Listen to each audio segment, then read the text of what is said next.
Zac Hicks here.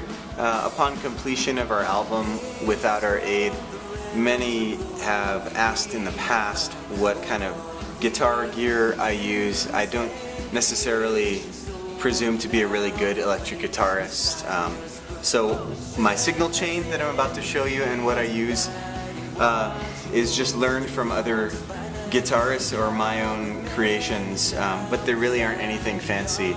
In fact, my pedal board isn't even a pedal board, but I hope to show you what I use so that I can kind of give you an idea of the sounds that I created on our album in case they're useful to you in your local context.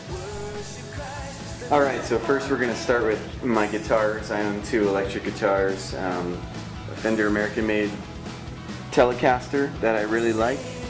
The only thing I've done to mod it at all is to add that Stets bar right there. It's a lesser known tremolo arm that I really like and think is good. It can both bend and pull pitch and push it a little bit, so I really like that.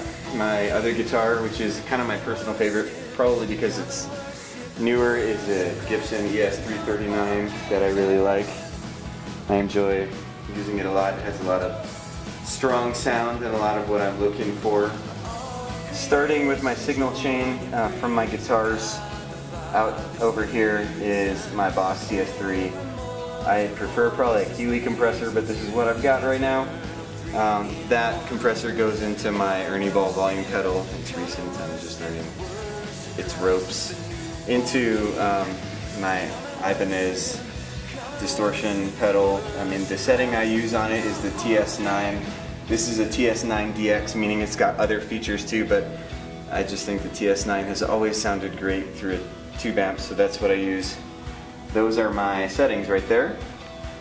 And then for a lead boost, I actually use an MXR 10-band EQ pedal as opposed to another distortion pedal of a different type, although I might go to that because I think that might be better, but that's at least what I use for now because it's what I got at first. That's my lead boost settings, maybe a bit unorthodox, boosting the mids and the highs, I don't know. Finally, I'm going into Boss DD5 digital delay with a tap tempo. I just like it for live because it's a tap tempo. That's my live rig a lot of times. My other live rig is over here. I know this is sacrilege to some, but I actually, for my live playing, when I'm playing electric guitar in our sanctuary, I do use the Pod X3 Live. And the reason I use it is because our sanctuary is really reverberant. And so any extra sound not coming out of the mains, we've tried to eliminate. And as far as I'm concerned, this one has done a really good job modeling amp sounds. So if I can't get an amp, this is what I use. And you know, I don't know, at least the way I use it, it ends up doing the job for the most part, but my big struggle has just been utilizing it in a way, the dynamic range isn't as powerful as when you're using an amp, and you just don't feel like there's that power behind it. But I still think it does a good job of making the sounds, and ultimately I'm interested in leading my congregation to love Jesus more, and because of that I'm not interested in blowing their heads off in a really reverberant room with that. Finally is my amp. It's a Vox AC15.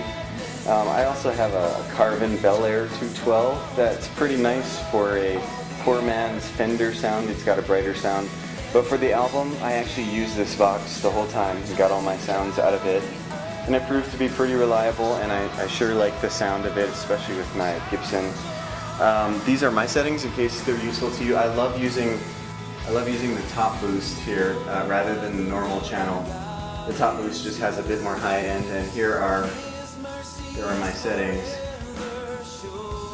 Nothing incredibly fancy. Those are the top boost settings right there, in case that's helpful to you.